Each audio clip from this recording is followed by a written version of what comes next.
Hey guys, here we are back again at another Mazda MX-5 race. Today we're at Laguna Seca, as you can see here, and yeah, I just finished this race up a couple of hours ago, and as you can probably tell by the title, it didn't go so well, but it was a really, really fun race up until the point where, yeah, things kind of went south, so I wanted to take you guys through it, and so here we are, just coming off the end of a rolling start. I did get pole position in qualifying, so here you see me leading the pack. I got a really good start on the last corner there, just got on the accelerator as soon as I went around, and managed to pull away a little bit there. And so let's see, managing to keep both of those cars behind, a little bit of a contact, and he almost makes his move on me into that second part of the first corner, but thinks better of it. Probably a wise decision, as I most likely didn't see him coming there. And so I'm just going to keep it on this reverse cam for the first half of this, or for the parts where I'm in front, but let's see if that even lasts, as this guy makes a wild diver on the outside there. That's pretty brave move, but he does seem to have a pretty good run coming into this corner, and let's just see if we can change the camera here. Oof, just staying right off my back corner, and look how close he is to my bumper. I wouldn't want to be getting any closer than that, and here I'm just praying that he's not going to go for the move, and thankfully he backs out.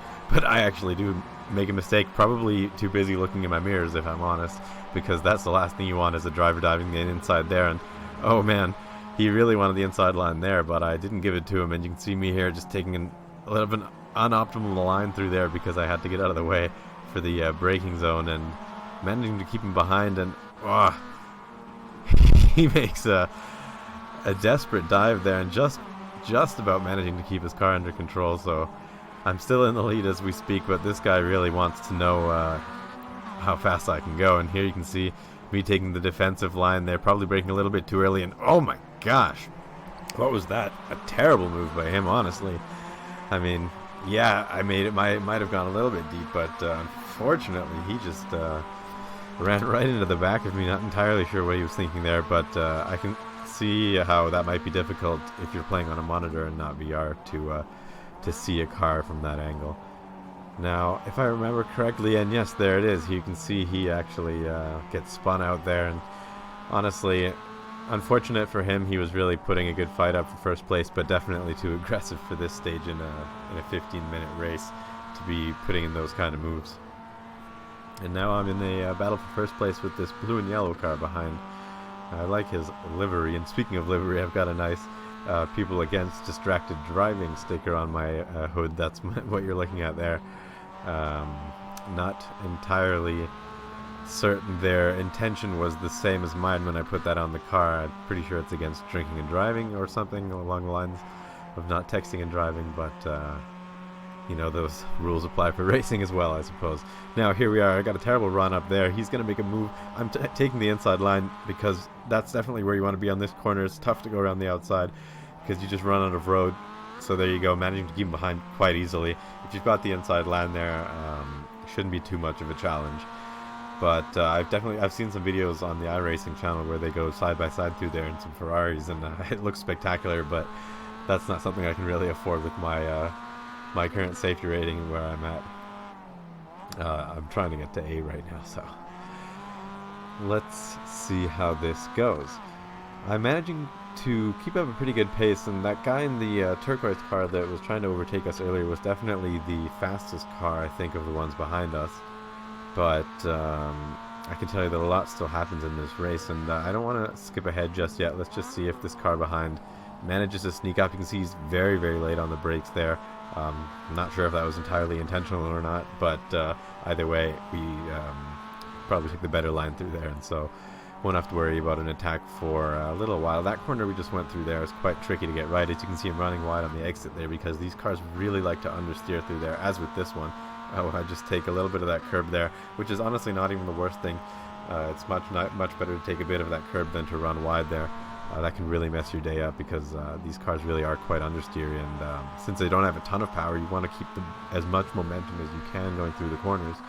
But that's obviously risky, as on the exit of the corner you're still, or even on the apex of the corner, you're pretty fast.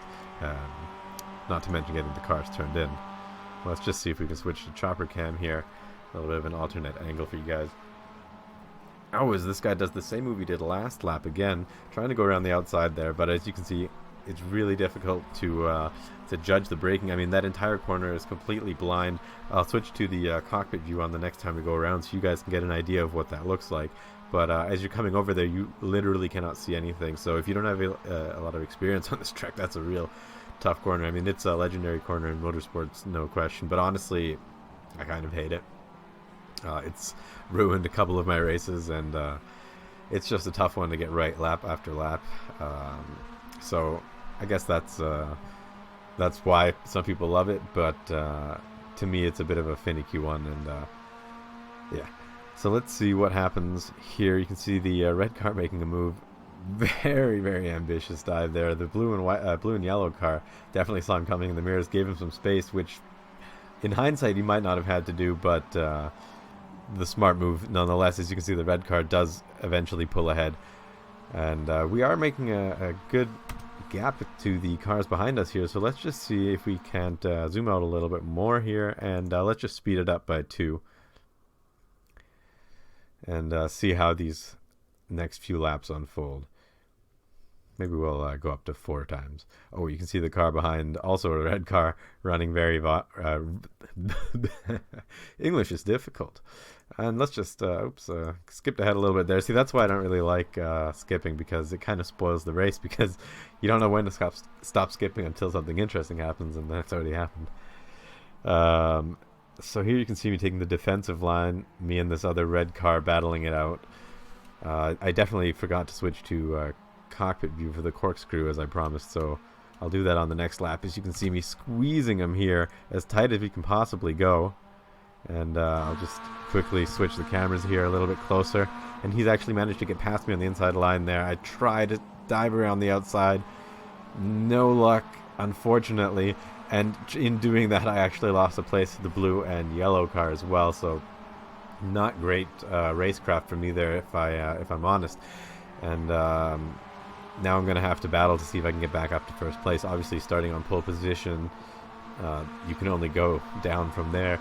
But it's really a shame if you don't finish on pole position, since you have the best starting position, obviously. And I thought I put in a really good qualifying lap, and I was quite happy with that. So at this point in the race, I wasn't too upset about losing that second position with the blue and yellow car.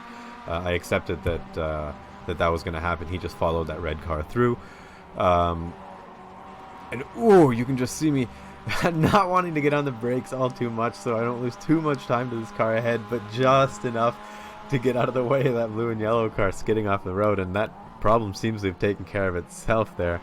So here we go for another lap, and promise on the next one I'll put you guys into cockpit view. Why don't we do that right now so that I don't forget? But yeah, so back up into second position, and at this point I had mixed feelings about that car dropping out of the race, because obviously now I'm in second position, but I don't have the slipstream on the car ahead anymore, and I felt like it was a really critical time in the race to put in some good clean laps. Unfortunately you can't see the mirrors in the replay, but there's another car not too far behind, so I was very determined. I put my head down at this time. I knew I had to focus, because if I lost touch with the car ahead, which I knew was very possible because this lobby had an average I rating that was definitely higher than my I rating, and so I was surprised to even get on pole, to be honest, but that just goes to show how good that lap actually was. Unfortunately I didn't save the replay, but here you can see I'm already catching up to the car ahead. Got a really nice turn 1 and 2 there, and he's running a little bit wide, maybe feeling the pressure as well. Let's just speed it up to 2 times here and see how the rest of this lap goes. I'll slow it down when we get to the corkscrew. This corner right here is a real tricky one as well, because you actually, in an ideal situation, want to be accelerating, brake a little bit, and now you want to get on the accelerator before you even hit the apex. Because of the camber of the corner, you get a ton of grip right on the apex, and so you can already be on the accelerator, but only if you get that line perfect. Now here you can see completely blind over the crest, and this left-hander, you cannot see shit. You actually can't see anything. You come down there, you turn the car into the right, and now here you ride that right curb and get on the brakes a little bit, and already on the accelerator out here again. You really have to get that line perfect so that you can accelerate once, and again here brakes and on the accelerator before you get to the apex, because in these cars, once again, you don't have that much acceleration. You really need to carry as much minimum speed through the corners as you can, and it takes a while to perfect that line on this track. It's a really, really, really challenging track with these Mazda MX-5s. The pit straight is quite long, to be honest, for these cars, and generally there's a lot of high-speed sections that you wouldn't normally maybe want to do in these cars because they don't have that braking, that acceleration, and so once you lose a little bit of momentum, you basically lose a ton of time in those sections. But that just makes it so much more challenging. This corner in particular, it's so difficult and so challenging not to get on the gas too early, like I did there a little bit. And these cars just understeer. As you can see here again, not getting on that gas too early, but just lining it up perfectly. It's a really challenging thing to do lap after lap in these cars, even though they're not the fastest. And so let's just speed it up a little bit here again. This chase goes on for quite a while. I think, oh, okay, lap 7, I do recall looking down and remembering to make a mental note because I almost went off at this chicane, and I just wanted to look at how terrifying this is from inside the cockpit. Now, obviously, I was in VR, so it might have looked a little bit different, but I thought I was going off for sure. And down here in the left, you can see my accelerator and my brake pedal right next to it.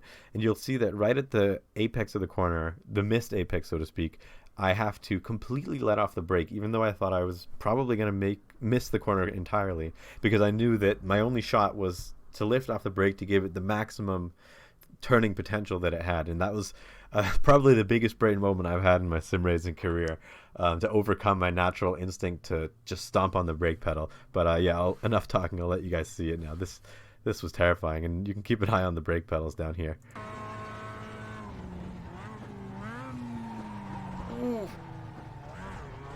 And just barely managing to keep it in. I'll just back it up one more time in case you didn't see the brake pedal down here.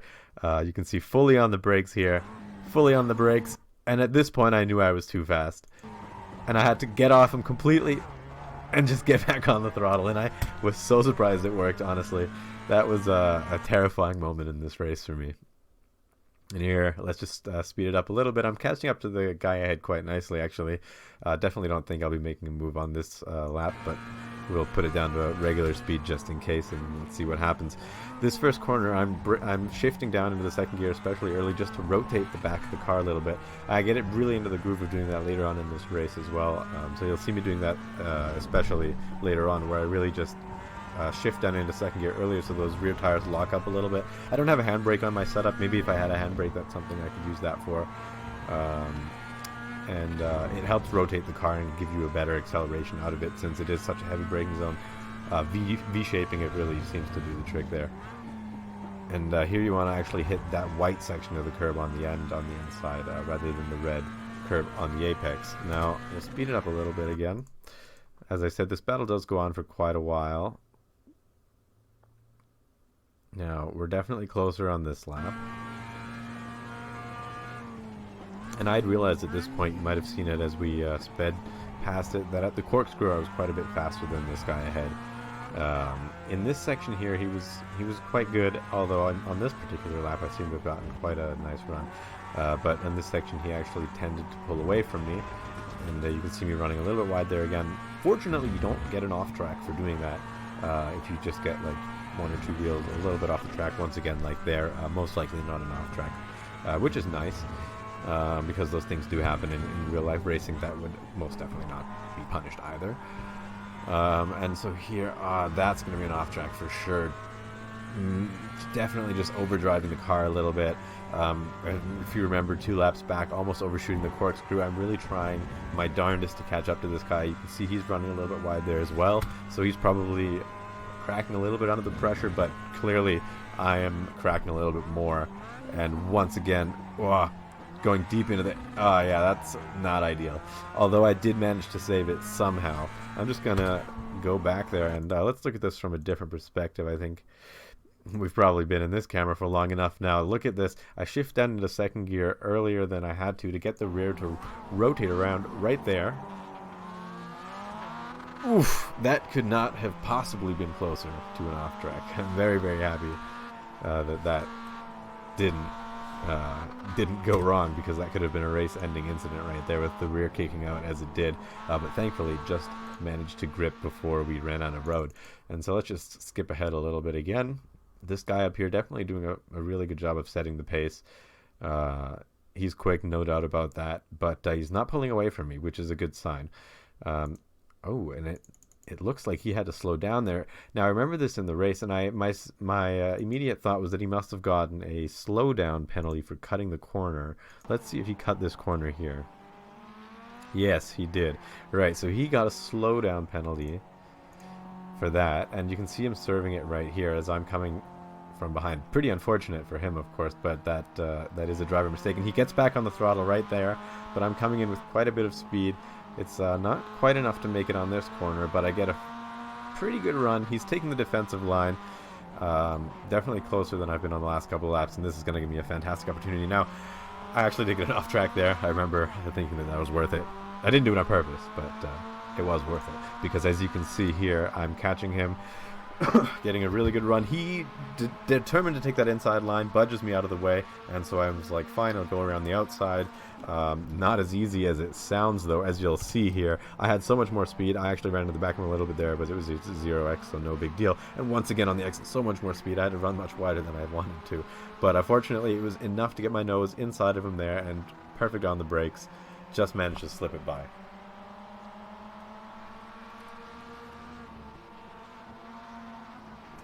Let's take a sip of my iced tea.